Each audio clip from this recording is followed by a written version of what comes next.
కార్పొరేటర్లు కొంచెం సౌండ్ పెట్టేది.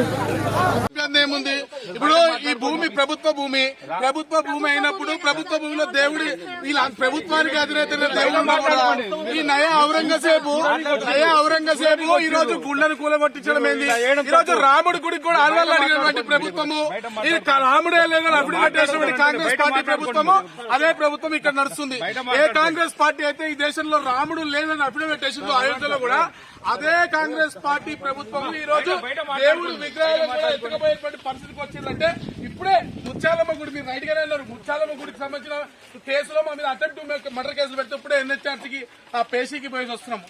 మరి ఈ రోజు ఇక్కడ ఇంకో గుడి జరుగుతోంది అంటే వరుసగా గుళ్లపైన దేవాలయాలపైన దాడులు జరగడానికి కారణము ఈ రేవంత్ ఖాన్ ప్రభుత్వము, నయా ఔరంగజేబు మరి ఈ తెలంగాణ రాష్ట్రంలో పూర్తిగా వరుస గుళ్ల పైన దాడులు జరుగుతూ ఉంటే దాన్ని నియంత్రించడంలో పూర్తిగా విఫలమయ్యారు. ఎవరిని సంతోష పెట్టడం కోసం ఈ దాడులను ప్రోత్సహిస్తున్నారు. ఎందుకు దీనిపైన చర్యలు ఉంటలేవు?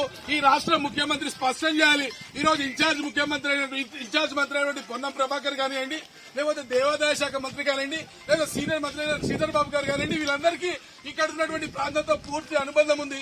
సాక్షాత్ మేయర్ గారు కూడా పక్కనే ఉంటారు.